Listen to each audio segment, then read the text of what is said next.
Welcome back to Euro Football Daily, where today on Scout Report we are analysing why Spurs go into this Saturday's clash against Man City as potential favourites. Let's get into it.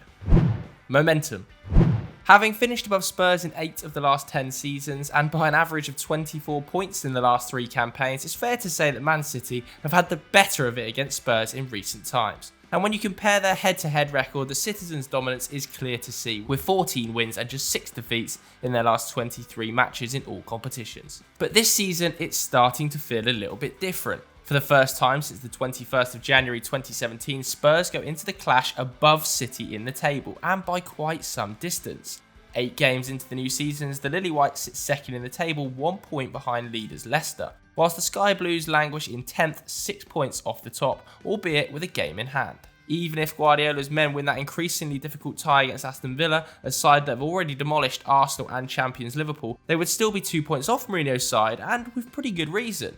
They're currently averaging 1.4 goals per game to their opponent's 2.4 and conceding 1.3 goals a game to Spurs' 1.1. But what has caused this shift in momentum? It's abundantly clear that we can't take these 7 or 8 games in total isolation. By their magnificent recent standards, Man City's 19-20 campaign was a bit of a disaster. 9 league defeats, their most since 15-16, an FA Cup semi-final exit and a shock defeat to Lyon in the Champions League quarter-finals. The pressure was on Guardiola in the final year of his contract. But where many expected them to spend big in an effort to overturn an 18-point gap on Liverpool, moves for Kalidou Koulibaly and Lionel Messi never materialised. Their only major arrivals were a 20-year-old sensation Ferran Torres, Nathan Ake from relegated Bournemouth and Ruben Dias, who arrived 2 games into the Premier League campaign. Factor in the departure of a want-away Leroy Sane, a 24-year-old winger who'd averaged 23 league goal contributions per season across 17-18 and 18-19, and David Silva, one of the Premier League's greatest ever imports. City was starting the season at something of a disadvantage. Spurs, meanwhile, gave Mourinho exactly what he needed to challenge upon multiple fronts. A new right-back, left-back, holding midfielder, backup to Harry Kane, and the star-studded bonus of a fit and re-energised Gareth Bale. The momentum, let's all be honest, right now is with Spurs. Man City's attack. Every criticism of Man City this season has been tempered with the fact that Aguero, Jesus, Fernandinho, Mendy, Laporte and De Bruyne have all missed a combined 26 games between them with injury. Of those mentioned, only De Bruyne features in Man City's most 11 used players this term. While the Citizens can call on João Cancelo to step in for Mendy, Rodri to cover for Fernandinho and Bernardo Silva to try and replace De Bruyne, 3 players signed for a combined £160 million, they don't have the same luxury up front. Some would say it's foolish not to invest in another out-and-out 9 this summer. After all, Sergio Aguero is now 32 and missed 25 games last season with injury. Unfortunately for the 97-capped Argentine, that was far from a one-off, having missed at least 7 games in all but 1 of the last 8 campaigns. While he still managed to maintain an incredible goal-scoring rate of 1 every 91 minutes in the league last term, he could only muster 1,400 league minutes on the pitch, the lowest of his career and 14th in the City squad.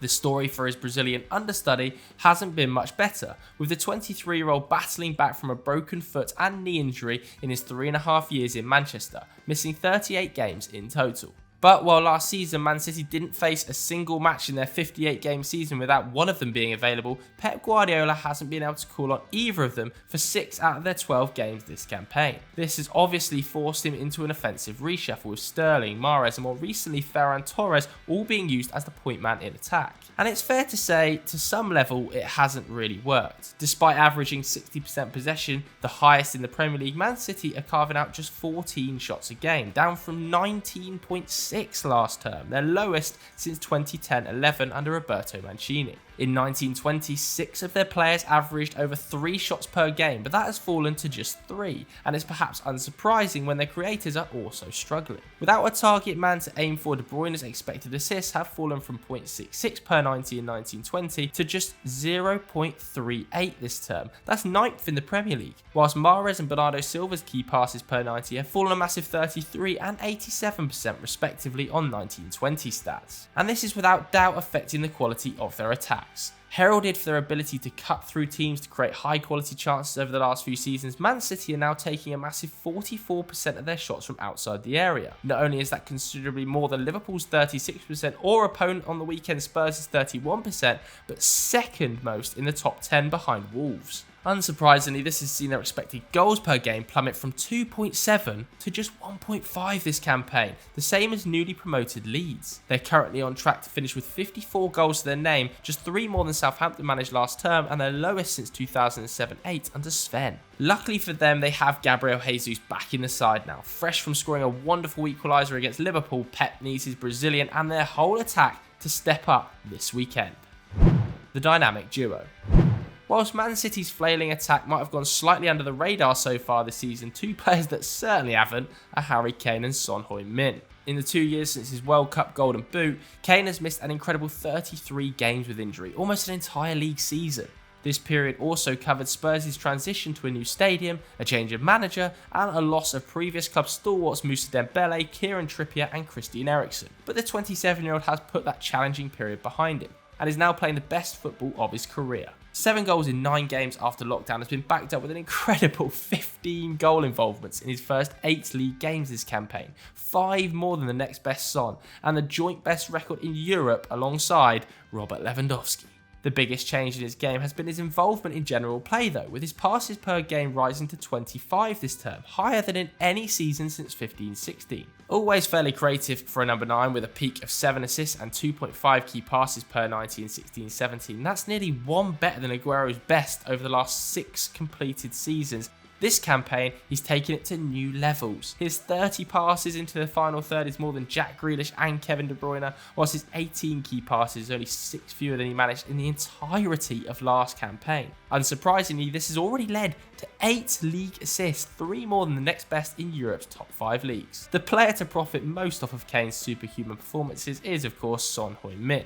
Well on his way to becoming a Spurs legend after contributing 18 league goals for each of his last 4 seasons. The South Korean has started this season exceptionally well, with 8 goals and 2 assists in 8 league games to date. But Kane shouldn't get all the credit for Son's numbers, with the former Bayer Leverkusen forward's shot accuracy leaping from 48% last term to 61% this, a figure only topped by Ayew, weirdly, Lacazette, Vardy and Che Adams of Premier League forwards. Jose Mourinho seems to have instructed Son to stay further up the pitch and allow his teammates to progress the ball, with his dribbles per 90 falling from 2.2 to just 0.7 this term, 10th in the Lilywhites squad. But that isn't to say the South Korean is becoming selfish or lazy, with no Spurs player completing more than his 138 pressures to date. With 2 of their attacking players in the form of their career, Jose Mourinho must be feeling confident, but that shouldn't be the only reason.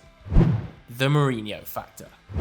After coming in for a heck of a lot of criticism over the last few years, not least from us, me included, at Football Daily, Jose Mourinho definitely deserves some credit. Whilst his performances last season in taking Spurs from 14th to 6th was leapt on by fans as proof that the 3-time Premier League winner was back to his best, at Football Daily, I'll be honest, we're a little sceptical. Spurs might have just been 6 points clear of relegation when Mourinho took over, but they're also only 3 points off 5th, a gap that was still there come the end of the season. But despite everyone's criticism of the strength of the league last year, Spurs' total of 17 points from 8 games is no mean feat. That's more than every team had in 1920 bar Liverpool, and a tally that Spurs have only twice topped in Premier League history. While the Portuguese came in for criticism for not getting the best out of signings Pogba, Mkhitaryan and Baye, signed for a combined £162 million, you probably can't say the same of his new Spurs additions. Matt Doherty has adapted successfully to a back 4 and ranks 2nd in the squad for both tackles and interceptions. And despite playing just 4 league games today, only Kane and Son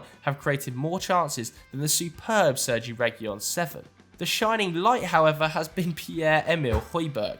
Signed from Southampton for just £12.8 million, the 25-year-old Dane has recovered from a disastrous debut against Everton to excel this term. No Spurs player comes close to his 3 tackles per 90. while no one in the entire division has completed more tackles against players dribbling. But it's what he does when he wins the ball which is arguably more impressive. He tops the squad for meters carried with the ball, while his 63 passing to the final third is not only more than double that of the next best Harry Kane, but the most in the entire Premier League. With more to come from Carlos Vinicius and Gareth Bale, Mourinho, Chief Scout Steve Hitchen and Daniel Levy do deserve credit for building arguably the club's most complete squad ever, and one that is easily capable of beating Manchester City on Saturday. If they do so, that'll be their second consecutive victory against the Citizens following their 2-0 win in February and Mourinho's 7th over Guardiola, a figure only beaten by Jurgen Klopp. We can't wait. But what do you guys think the result is going to be come Saturday? Let us know in the comments below. If you enjoyed this video, hit the like button, hit subscribe. Thanks very much for watching. We'll catch you later.